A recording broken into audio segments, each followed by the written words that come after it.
عبادات رمضان کیسے قبول ہوں؟ الحمدللہ رب العالمین والصلاة والسلام علی خاتم النبیین، اما بعد فاعوذ باللہ من الشیطان الرجیم، بسم اللہ الرحمن الرحیم۔ عبادات رمضان کیسے قبول ہوں؟ امیر اہل سنت دامت برکاتہ العالیہ کا 8 شوال شریف 1441 1441 ہجری کو مدنی مذاکرے سے پہلے ہونے والا سنتوں بھرا بیان، دعائے عطار یا رب کریم، جو کوئی 13 صفحات کا رسالہ عبادات رمضان کیسے قبول ہوں پڑھ یا سن لے، اسے ماہ رمضان کی برکتوں اور عبادتوں کی لذتوں سے مالا مال فرما اور اس کو والدین اور خاندان سمیت بے حساب بخش دے، آمین بجاہ خاتم النبیین صلی اللہ علیہ وآلہ وسلم۔ درود شریف کی فضیلت، فرمان مصطفیٰ صلی اللہ علیہ وآلہ وسلم، قیامت کے دن اللہ پاک کے عرش کے سائے کے علاوہ کوئی سایہ نہ ہوگا۔ 3 طرح کے افراد اس دن اللہ پاک کے عرش کے سائے میں ہوں گے۔ نمبر 1، وہ شخص جو میرے امتی کی پریشانی دور کرے۔ 2، جو میری سنت کو زندہ کرے۔ اور 3، جو مجھ پر کثرت سے درود شریف پڑھے۔ وہ سلامت رہا قیامت میں، پڑھ لیے جس نے دل سے 4 سلام، میرے پیارے پہ میرے آقا پر میری جانب سے لاکھ بار سلام، میری بگڑی بنانے والے پر بھیج اے میرے کردگار سلام۔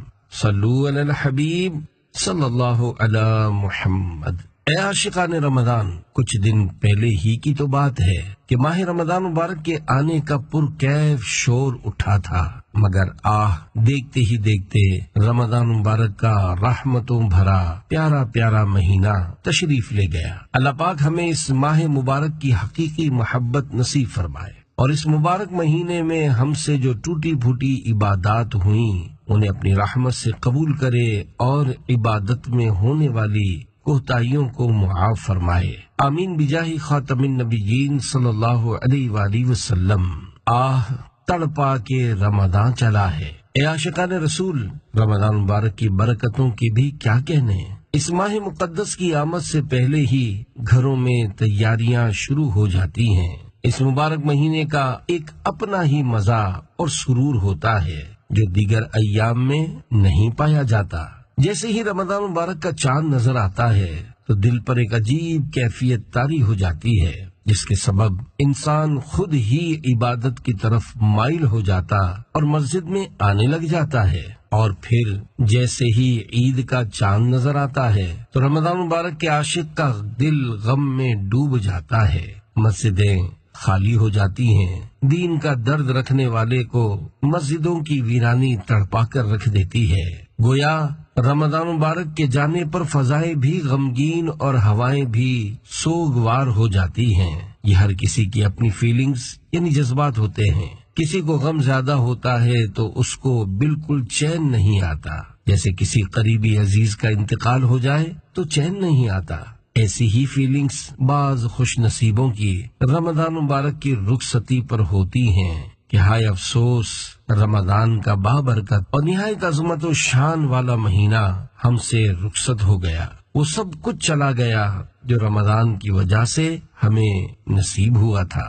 مسرت سے سینہ مدینہ بنا تھا، مزہ خوب رمضان میں آ رہا تھا، پرے رنج و غم کا اندھیرا ہوا تھا، مزہ خوب رمضان میں آ رہا تھا۔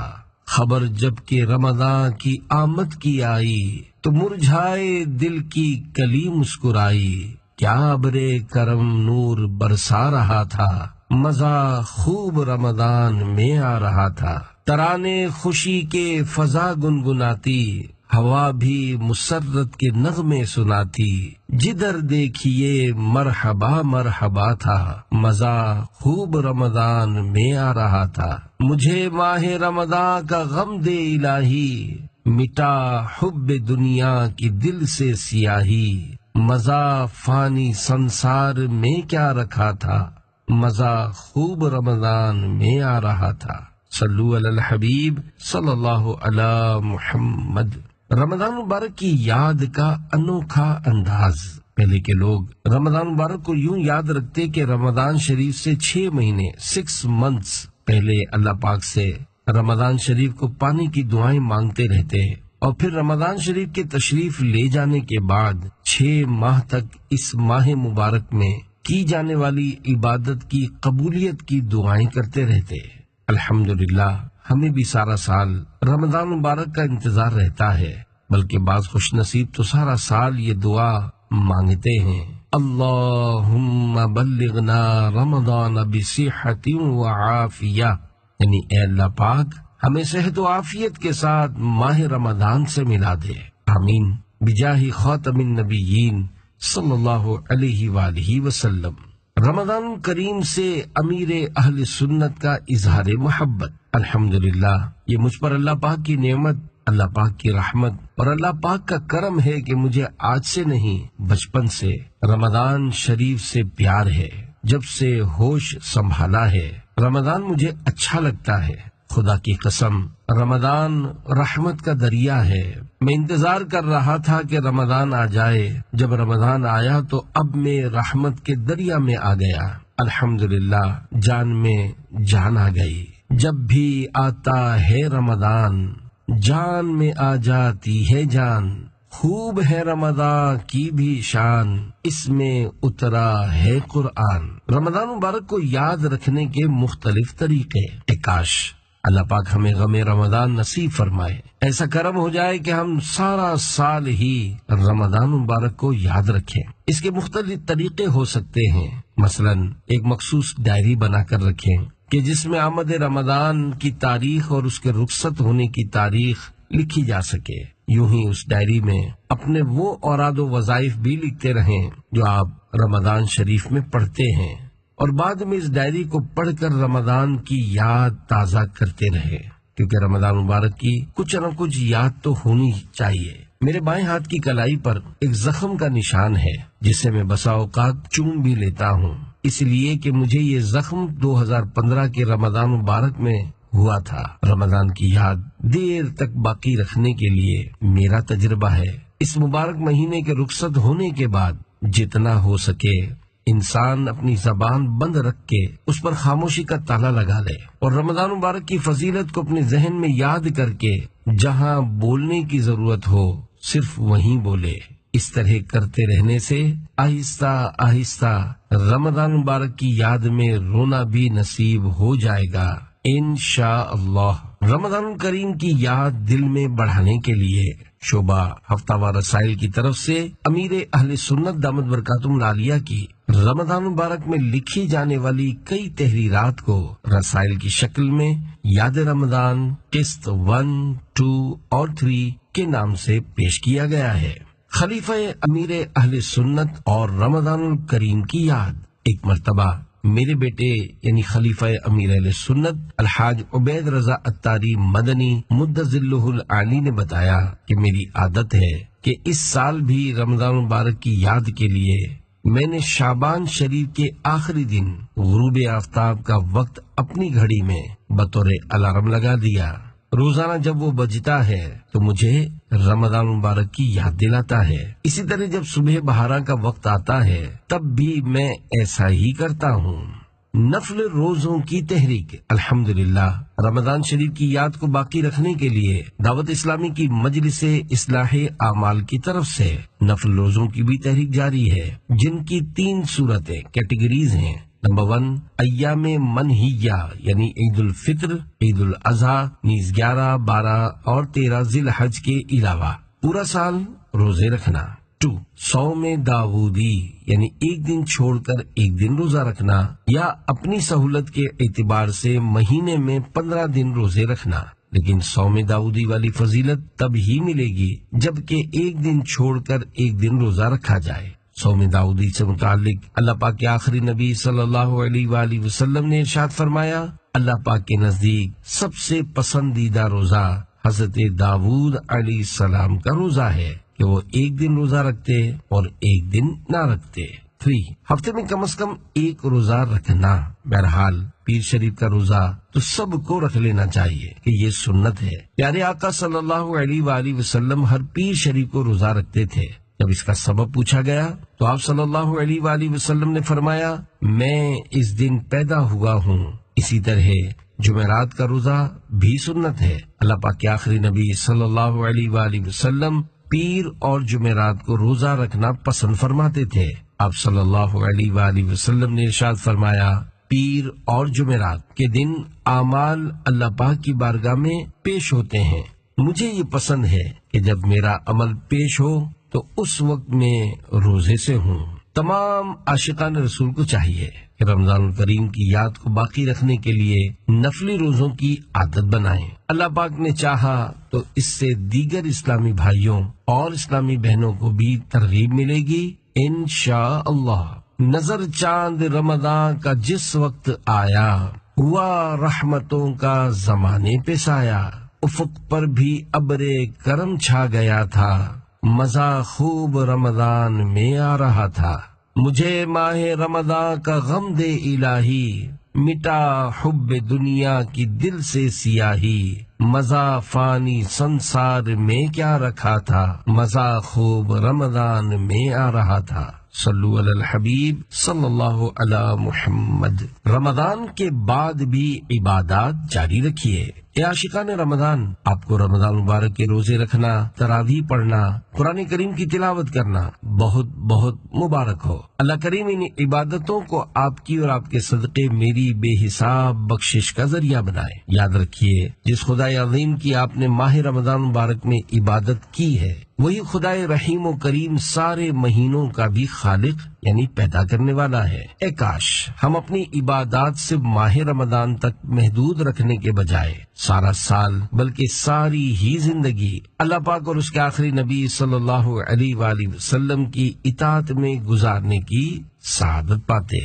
رمضان مبارک کے روزوں کی قبولیت کی علامت۔ رمضان مبارک کے روزوں کے بعد نفل روزوں کی عادت بنانا رمضان شریف کے روزوں کی قبولیت کی نشانی ہے، کیونکہ اللہ کریم جب کسی بندے کا نیک عمل قبول فرماتا ہے تو اسے اس نیکی کے بعد مزید نیک کام کرنے کی توفیق عنایت فرماتا ہے۔ جیسا کہ بعض بزرگوں نے فرمایا، نیکی کا ثواب اس نیکی کے بعد پھر نیکی کرنا ہے، لہذا جو نیک کام کرے اور اس کے بعد پھر نیکی کرے تو دوسری نیکی پہلی نیکی کے قبول ہونے کی علامت ہے۔ جس طرح کسی نے نیک کام کیا اور اس کے بعد پھر برا کام کیا تو یہ برا کام اس نیک کام کے رد اور اس کے قبول نہ ہونے کی علامت ہے۔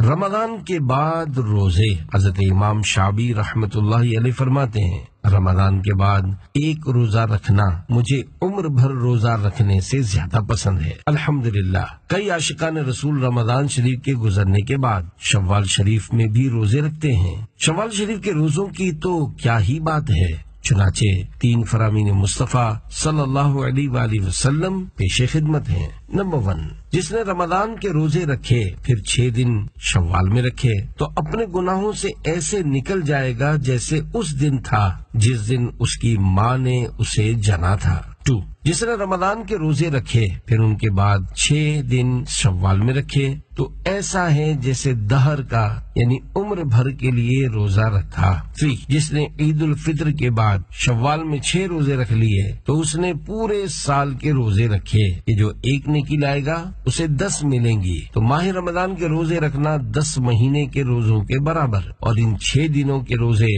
رکھنے کا ثواب 2 مہینے کے برابر، تو یہ پورے سال کے روزے ہو گئے۔ بہتر یہ ہے کہ یہ روزے متفرق یعنی جدا جدا رکھے جائیں، جیسے ایک دن چھوڑ کر ایک دن رکھ لیا جائے، یا پورے مہینے میں جس طرح آسانی ہو، اور عید کے بعد لگاتار 6 دن تک رکھ لیے تب بھی حرج نہیں، بس صرف عید کے دن یعنی شوال کی پہلی تاریخ کو روزہ نہیں رکھ سکتے۔ بہترین نیکی اور بدترین گناہ۔ اے عاشقان رسول، وہ نیکی کتنی اچھی ہے جو برائی میں مبتلا ہو جانے کے بعد کی جائے کہ وہ نیکی اس برائی کو مٹا دے گی، اور اس سے زیادہ بہتر وہ نیکی ہے جو کسی نیکی کے بعد کی جائے، اور وہ گناہ کتنا برا ہے جو کسی نیکی کے بعد کیا گیا جو کہ اس نیکی کو مٹا دیتا ہے۔ یاد رکھیے، توبہ کے بعد ایک گناہ کرنا توبہ سے پہلے کیے جانے والے 70 گناہوں سے زیادہ برا ہے۔ اللہ کریم سے موت تک نیکی پر ثابت قدمی کی دعا مانگتے رہیے اور اس سے دلوں کے الٹ جانے اور نیکی کے بعد گناہ کی طرف پلٹ جانے سے پناہ مانگیے۔ یقیناً اللہ پاک کی اطاعت کی سعادت کے بعد اس کی نافرمانی کی ذلت بڑی خراب شے ہے، اور قناعت یعنی جو مل گیا اس پر صبر کرنے کی دولت ملنے کے بعد لالچی کی غریبی میں پڑ جانا بہت ہی برا ہے۔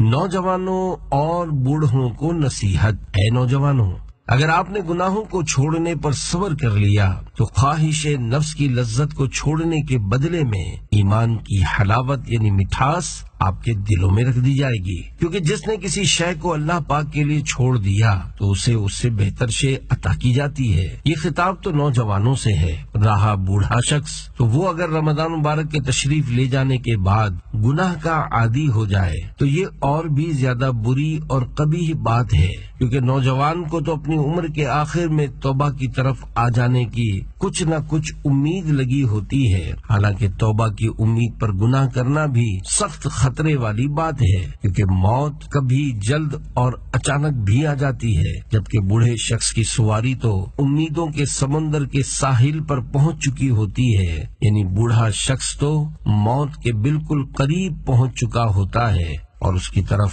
دوبارہ جوانی نے بھی پلٹ کر نہیں آنا، تو پھر وہ کس امید پر ہے؟ ہو گیا تجھ سے خدا ناراض اگر، خبر سن لے آگ سے جائے گی بھر، عمر میں چھوٹی ہے گر کوئی نماز، جلد ادا کر لے تو آ غفلت سے باز، چھوڑ دے داڑھی منڈانا ہے حرام، ایک مٹھی سے گھٹانا ہے حرام، خوب کر ذکر خدا و مصطفیٰ، دل مدینہ یاد سے ان کی بنا، کر عطا یا رب غم شاہ امم، بھول جائیں رنج و غم دنیا کے ہم، اے میری بہنوں صدا پردہ کرو، تم گلی کوچوں میں مت پھرتی رہو، یا الہی نیک کر عطار کو، بخش دے تو بخش دے بدکار کو۔ برے لوگ حضرت سیدنا بشر حافی رحمت اللہ علیہ کی خدمت میں عرض کیا گیا، ایک ایسی قوم ہے جو صرف رمضان مبارک میں اللہ پاک کی عبادت کرتی اور رضا الہی پانے کی کوشش کرتی ہے، اور رمضان مبارک کے علاوہ ایسا نہیں کرتی۔ آپ رحمت اللہ علیہ نے ارشاد فرمایا، وہ قوم تو بہت بری ہے جو یہ سمجھتی ہے کہ اللہ پاک کا حق صرف رمضان شریف ہی میں ہے۔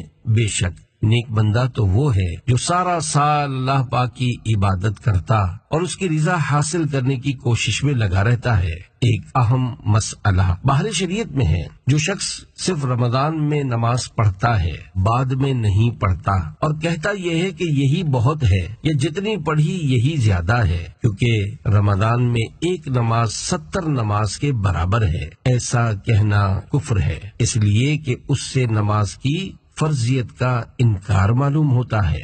ربانی بن شعبانی مت بن۔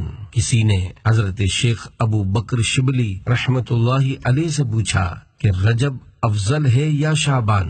آپ رحمت اللہ علیہ نے اس شخص سے فرمایا، تو ربانی بن، شعبانی مت بن، یعنی اپنی عبادت کو کسی مہینے کے ساتھ خاص مت کر، بلکہ ہر مہینے اور ہر دن اپنے رب کی عبادت و اطاعت میں مصروف رہا کر۔ صلو علی الحبیب صلی اللہ علی محمد۔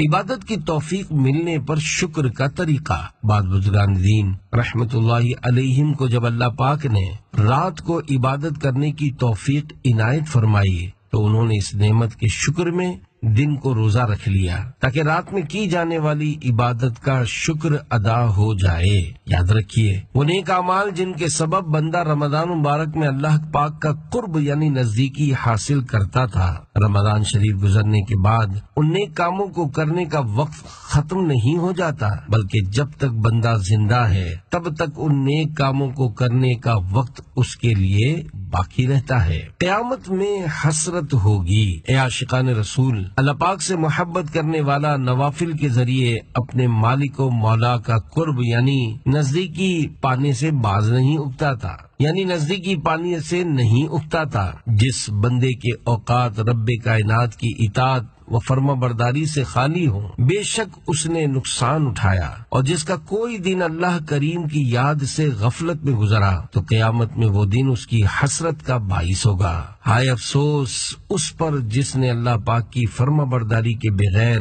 بہت سا وقت ضائع کر دیا۔ ہائے حسرت اس وقت پر جس کو اس شخص نے اللہ کریم کے لیے کیے جانے والے نیک کاموں کے بغیر گزار دیا۔ ہمارے بزرگان دین رمضان مبارک کی عبادات کو بہت اہمیت دیتے اور اسے اپنی بخشش کا ذریعہ سمجھتے تھے۔ چنانچہ 80 رمضان کے روزے عظیم تابعی بزرگ حضرت سیدنا عطا بن صائب رحمت اللہ علیہ فرماتے ہیں، ہم حضرت سیدنا ابو عبد الرحمن سلمی رحمت اللہ علیہ کے انتقال شریف کے وقت ان کے پاس گئے تو انہوں نے فرمایا، یقیناً میں اپنے رب کریم سے امید لگائے ہوئے ہوں، بے شک میں نے اس کی رضا کے لیے 80 رمضان کے روزے رکھے ہیں۔ غور کیجئے کہ آخری وقت یہ بزرگ اللہ پاک کی رحمت کو یاد کر رہے تھے، اور ویسے بھی حدیث قدسی میں اللہ پاک فرماتا ہے، انا عند ظن عبدی بی، یعنی میں اپنے بندے کے گمان کے قریب ہوں۔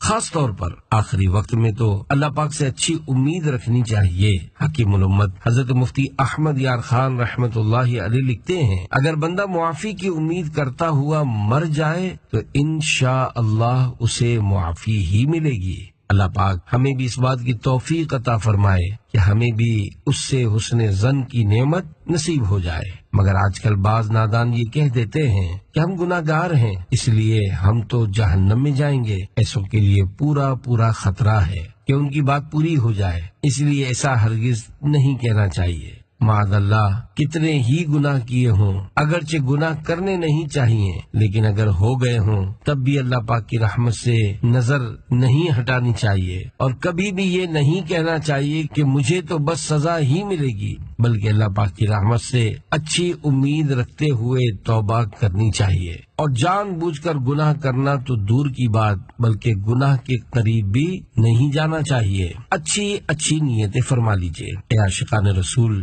نیت فرما لیجئے کہ آج کے بعد میری کوئی نماز قضا نہیں ہوگی، اللہ پاک کی نافرمانی والے کاموں سے بچیں گے، فلمیں ڈرامے نہیں دیکھیں گے، گانے باجے نہیں سنیں گے، داڑھی نہیں مڈائیں گے، اور ایک مٹھی سے نہیں گھٹائیں گے۔ عاشقان رسول کے ساتھ قافلوں میں ہر ماہ 3 دن سفر کریں گے، نیک اعمال کے رسالے کے ذریعے روزانہ اپنے اعمال کا جائزہ لیں گے، اور پھر ہر انگریزی مہینے کی پہلی تاریخ کو وہ رسالہ اپنے ذمہ دار کو جمع کروائیں گے۔ اسلامی بہنیں بھی نیت کریں کہ ہمیشہ اسلامی پردہ کریں گی، اپنی خود ساختہ مجبوریاں بیان نہیں کریں گی کہ ہمارے خاندان میں تو کوئی پردہ نہیں کرتا، ہمارے یہاں تو یوں سختی ہے، فلاں مجبوری ہے وغیرہ۔ اسلامی بہنوں، پردے سے بچنے کے لیے آج کل جو مجبوریاں بیان کی جاتی ہیں وہ آخرت میں کام نہیں آئیں گی، اور نہ ہی اللہ پاک کے عذاب سے بچا سکیں گی۔ اصل مجبوری وہ ہے جو آخرت میں اللہ پاک کے عذاب سے بچا لے، اور اللہ کرے کہ ایسی مجبوری سے آپ کو واسطہ ہی نہ پڑے، اور آپ خوش دلی کے ساتھ اللہ پاک اور اس کے آخری نبی صلی اللہ علیہ وآلہ وسلم کی فرما برداری کرتے ہوئے سارے احکامات بجا لائیں۔ یاد رکھیے، پردہ فرض ہے۔ اس کے احکام کی معلومات کے لیے مکتبۃ المدینہ کی 409 صفحات کی کتاب پردے کے بارے میں سوال جواب ضرور پڑھ لیجئے۔ صلو علی الحبیب صلی اللہ علی محمد۔